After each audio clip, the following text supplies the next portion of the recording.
Apakah semua orang puasa pasti bertakwa? Ya, tanyakan Al-Quran. Apa jawaban Allah di Al-Quran? Dijawab langsung di ayat Siyam. Al-Baqarah ayat 183. Ya ayyuhalladzina amanu kutiba alaikumus kama kutiba alal ladzina min la'allakum. Nah, kalimat tattaqun itu diawali dengan kata la'allakum. La'alla itu namanya harfut taraji. Saya ulang ya, di ilmu nahwu la'alla disebut harfut taraji. Al-Imam As-Suyuti berkomentar begini, setiap ada satu harapan, keinginan besar yang ingin dicapai, tapi diawali dengan kata la'alla atau la'allakum, ini menunjukkan bahwa harapan itu tidak mungkin bisa dicapai kecuali dengan kesungguhan, keseriusan. Jadi ketika Allah menutup kalimat puasa, ayat puasa dengan kata la'allakum, seakan memberi kesan tidak semua orang puasa akan mendapatkan kenaikan takwa dan jaminan 4 kemuliaan tadi kecuali orang yang serius puasanya, orang yang sungguh-sungguh puasanya. Karena itulah, untuk menunjukkan kesungguhan itu, bagian terakhir kita, Nabi memberikan 3 amalan utama. Saya akan bacakan dengan cepat 3 amalan utama yang dikuatkan oleh beliau kepada para sahabat sebelum tiba Ramadan dan sampai sekarang menjadi kurikulum Ramadan Nabi. Jadi kalau ibu bapak ingin mengeluarkan kurikulum Ramadan Nabi, nanti bikin agenda saat Ramadan ya, supaya nggak pusing nanti kalau masuk hari pertama apa yang dikerjakan, hari kedua apa yang dikerjakan, subuh apa, siang apa, sore apa. Cuman nanti saya berikan 3 yang pokok ini. Ada 3. 1, meningkatkan sholat. Saya ulang ya, meningkatkan apa? Salat. Kalau meningkat secara singkatnya berarti bertambah dari yang sekedar fardu, tambah dengan apa? Sunnah. Maka dari sekarang keluarkan semua jenis salat-salat sunnah. Keluarkan dari sekarang apa saja, siang dan malamnya. Yang rawatib, ada berapa rawatib? Rawatib 12. Ya, rawatib itu yang melekat dengan salat fardu dan menentukan untuk memperbaiki salat fardu. Menambah, jadi kalau kurang khusyuk ditambah dengan sunnahnya disebut rawatib. Bisa sebelum, bisa setelah salat fardu. Ada 12 dari hadis Nabi sallallahu alaihi wasallam. Man shalla isnatai asyrata raka'atan, siapa yang salat 12 rakaat fi yaumin wa lailatin, yang mengiringi salat fardu siang dan malam, ya, bunyalahu bihinna baitun fil jannah, maka akan dibangunkan baginya satu rumah di surga kalau konsisten menunaikan 12 itu sampai meninggal dunia. Sahabat yang mendengar itu mengatakan kompak semuanya, sejak mendengar hadis itu kami usahakan istiqomah sampai meninggal tidak meninggalkannya. 12 itu 2 sebelum subuh, cepat. 4 sebelum zuhur, 2 setelah zuhur, 2 setelah maghrib, 2 setelah isya. 2 rakaat sebelum subuh, 4 rakaat sebelum zuhur. Kalau nggak bisa 4 rakaat karena terbatas waktunya, boleh 2 rakaat khusus untuk sebelum zuhur. Kalau nggak bisa 4, boleh berapa? 2. Dalilnya hadis Ibnu Umar radhiyallahu taala anhuma. Kata beliau, hafidtu asyra rakaatin, saya hafal 10 rakaat dari Nabi sallallahu alaihi wasallam salat sunnah. Maka menyebutkan sebelum zuhur 2 rakaat. Baik, jadi 12 ya. 2 sebelum subuh, 4 sebelum zuhur, 2 setelah zuhur, 2 setelah maghrib, 2 setelah isya. Ini yang disebut dengan rawatib. Jamak dari kata ratib. Di luar ini mutlak. Mutlak ini ada yang berdampingan dengan salat fardu, ada yang terpisah. Contoh yang berdampingan, 4 rakaat sebelum asar. 4 rakaat ini bukan disebut rawatib, tapi salat mutlak. Cuma waktunya berdampingan dengan salat fardu. Jadi dia nggak memengaruhi salat fardu, cuma punya keutamaan sendiri. Apa keutamaannya? Hadis Ibnu Umar radhiyallahu taala anhuma, ketika beliau menyampaikan qala Nabi sallallahu alaihi wasallam rahimallahu ra'an shalla qabla al-asri arba'an. Allah akan menambahkan rahmat pada orang yang terbiasa salat 4 rakaat sunnah sebelum salat asar. Jelas ya? Baik. Kemudian apalagi setelah itu? Salat di antara 2 adzan dan 2 adzan ini, adzan dan iqamah. Ya, di antara adzan dan iqamah. Tahiyatul masjid. Apalagi misalnya salat duha. Duha dibagi 3. Awal duha itu kurang lebih 1,5 jam setelah salat subuh. Subuh sekarang misal 4:30, maka jam 6 muncul awal duha. Namanya syuruk. Saya ulang, salat apa namanya? Syuruk itu salat awal duha. Jumlah rakaatnya 2 rakaat. Man shalal ghadata fil jama'ati thumma yaqudu yadhkurullah subhanahu wa ta'ala fayusalli rak'ataini fakana alaihi ka ajri umratin wa hajjin, ya ka ajri ummatin wa hajjin tamatan. Siapa yang salat subuh 2 rakaat dengan berjamaah, Ya, dan umumnya kalau berjamaah bisa ke masjid di masjid. Kalau tak mampu ke masjid, tunaikan di rumahnya. Setelah itu tidak beranjak dulu.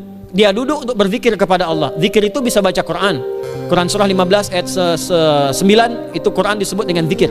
Quran surah 54 ayat 17, 22, 32, 40 itu Quran disebut dengan zikir. Bisa baca Quran, bisa berdoa. Doa disebut dengan zikir. Quran surah ke-7 ayat 205. Ya. Bisa dengan apa lagi? Bertafakur, ya, mengaji, ta'lim, itu disebut dengan zikir. Ali Imran ayat 190 191. Alladzina yadhkuruna Allaha qiyaman wa qu'udan wa 'ala junubihim wa yatafakkaruna fi khalqis samawati wal ard, ya, disebut dengan zikir. Bisa bertasbih.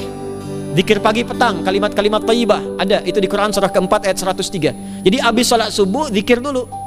Doa dulu, zikir dulu, belajar dulu, tafsir dulu. Setelah itu muncul syuruk. Perjalanannya disebut isyraq, melewati masyrik, satu tombak bayangan, dia sholat 2 rakaat, itu pahala sholatnya senilai haji dan umrah. Sempurna. Bukan sudah haji, bukan. Mau kemana? Ibu mau haji dulu? Tidak. Ya, hajinya nanti bulan Dzulhijjah. Tapi senilai haji dan umrah itu 2 rakaat. Awal duha disebut apa? Syuruk. Pertengahan duha sekitar jam 9 jam 10. Jumlahnya 2 sampai 4 rakaat. Ya, 2 sampai 4 rakaat. Apa fungsinya? 1. Mengganti seluruh zikir yang ada dalam tubuh kita. Mata berzikir, telinga berzikir, lisan berzikir, bisa diganti dengan 2 rakaat duha. Itu waktunya pertengahan duha. Kurang lebih dari jam 8, 9, 10 lah, kurang lebih 3 jam itu, ya. Yang kedua, bisa menghambat atau menghentikan, menahan satu musibah umum. Misal ada kebanjiran nih atau macet nih. Orang-orang kena macet. Bapak yang biasa sholat duha pertengahan itu tiba-tiba ditolong oleh Allah, dibebaskan. Tiba-tiba ada orang datang, Pak lewat sini di sana macet, atau dibimbing ada kontraflow. Itu manfaatnya duha tuh. Yang pertengahan. Yang terakhir adalah akhir duha, sekitar jam 10 sampai jam 11 menjelang ke zuhur. Ya, akhir duha itu jumlahnya dari 2 bisa 4 sampai 8 rakaat. Di antara manfaatnya bisa mempermudah datangnya rizki dengan izin Allah Subhanahu wa taala ketika ikhtiar. Itu duha. Nanti ke malamnya silahkan tahajud, tingkatkan tarawihnya sampai ditutup dengan witir. Itu salat. 2 yang terakhir saya cepat. 2 yang terakhir adalah banyak berinteraksi dengan Al-Quran. Ada 3 caranya. 1, banyak membaca. Itu namanya qiraah. Silahkan Bapak Ibu siapkan dari sekarang. Targetnya khatam misalnya 1 kali berapa juz? 30 juz. Kalau mau gampang bagi 30, berarti 1 hari berapa? 1 juz. Paling gampang lagi supaya nggak capek ngajinya, supaya nggak capek, bagi 1 juz 5 waktu sholat. Contoh, juz pertama itu Al-Baqarah plus Al-Fatihah. Al-Fatihah saya nggak hitung lah karena sudah hafal ya. Al-Baqarah itu 141 ayat, juz pertama. Bagi 5, 28. Jadi setiap ketemu waktu sholat, bagi 2 lagi. 28 bagi 2 berapa? 14. Sebelum sholat baca 14 ayat, setelah sholat baca 14 ayat. Itu 14 ayat tuh paling-paling nggak nyampe 5 menit Bu, Pak. Kalau investasi 10 menit setiap waktu sholat, bagi 2 kita baca 14 ayat, itu insya Allah selesai Ramadan khatam Quran. Itu udah rumus. Ya, tidak cukup dengan amin, siapkan dari sekarang. Siapkan. Ya. Kemudian mengkaji, kajian, tilawah. Itu tilawah itu di hadis Muslim pahalanya banyak. Ya, majtama'a qaumun fi baitin min buyutillahi. Ya, kita ngajinya Quran hadis ya, biar ya, lebih kuat dalilnya.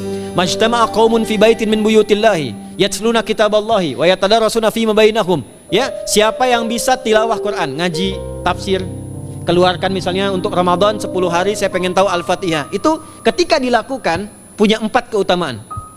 1, ghasyiyatuhum rahmah. Selama ngaji rahmat Allah dibentangkan. Kalau pengen doa cepat dikabulkan, kalau istighfar diampuni. Yang kedua, awas ini nazalat alaihimus sakinah, diberikan ketenangan dalam jiwa. Bapak Ibu pengen di rumah tangga nyari sakinah, isi dengan Quran di rumah. Amalan terakhir infak. Ya, hadisnya dari Ibnu Abbas, Ibnu Abbas radhiyallahu taala anhuma, qala, ya, beliau mengatakan kana Nabi sallallahu alaihi wasallam ajwadan nas wa ajwadu ma yakunu fi Ramadan. Adalah Nabi sallallahu alaihi wasallam itu orang yang sangat luar biasa dermawan dan lembut. Dan bertambah dermawan lagi ketika tiba Ramadan. Apa yang dilakukan Nabi? Mensupport sahabat, siapapun yang punya anggaran untuk infak, disiapkan sebelum Ramadan. Jangan berpikir banyak Bu. Yang penting ada anggaran. 30.000 nggak ada masalah. Setiap hari 1.000, tidak harus uang. Makanan. Pernah dengar hadis ini nggak? Siapa yang memfasilitasi bukaan orang puasa, walaupun dengan sebiji kurma dan sehirup air, maka dia mendapatkan pahala seperti orang puasa itu tanpa dikurangi sedikit pun. Ada? Hadisnya sahih di At-Tirmidzi. Tapi bukan berarti nyari kurma ke Tanah Abang setiap hari 1. Terus minumnya 1 sedotan aja ganti-ganti dah. Ya, maksudnya apa? Yang paling minimal kita bisa keluarkan. Itu pahalanya 700 kali lipat dikali 10. Paling standar. 700 kali itu standar biasa di hari ini. Dalilnya Al-Baqarah ayat 261 yang dibacakan Adinda tadi kita itu. Ramadan kali 10 lagi. Maka dari itu disiapkan dari sekarang untuk infak. Kalau kami di desa itu, ibu saya selalu kalau Ramadan itu RT-nya setiap rumah. Ini untuk bukaan hari ini rumah A, rumah B, rumah C. Bukaan besok rumah A, rumah B, rumah C. Boleh tuh di PWM Pak dipraktikkan. Ya, misalnya anggota perserikatan siapa dikasih kesempatan. Mungkin nanti yang lain kurmanya, yang ini misalnya jeruknya, yang ini ininya. Setiap ada bukaan ya kirim ke yatimnya, ya kemudian ke pondok-pondok asuhan Muhammadiyah yang tadi disebutkan sekian ribu itu, cari pahala. Ya, saya kira itu yang bisa saya sampaikan. Sampai dengan batas waktu yang diberikan, semoga bermanfaat dan semoga Allah Subhanahu wa taala memberikan kemuliaan kepada kita semua, kesehatan. Dan saya yang terakhir saya ingin sampaikan doa penting. Tolong hafalkan doa ini. Dan ini doa yang diajarkan Nabi menjelang Ramadan, supaya mendapatkan kesehatan, kekuatan, keselamatan untuk beribadah saat Ramadan. Hadisnya di At-Tirmidzi nomor hadis 3254. Qala, langsung saja qala Nabi sallallahu alaihi wasallam, Allahumma ahillahu alaina bil yumni wal iman was salamati wal islam rabbi wa rabbuka Allah. Nah, itu tolong nanti dihafalkan, tadi sudah direkam, dibimbing. Nanti ketika ditetapkan masuk awal Ramadan, bacakan itu. Ya Allah, anugerahkan awal Ramadan kepada kami dengan ketenangan, kedamaian, kekuatan iman, keselamatan, sehat, nggak sakit sampai selesai puasanya, diberikan kekuatan untuk ibadah dalam keislaman dan diikhlaskan hanya karena Allah Subhanahu wa taala. Subhanakallahumma wa bihamdika nasyhadu an la ilaha illa anta nastaghfiruka wa natubu ilaik wa akhiru da'wana anil hamdulillahi rabbil alamin wal 'afu minkum fastabiqul khairat. Assalamualaikum warahmatullahi wabarakatuh.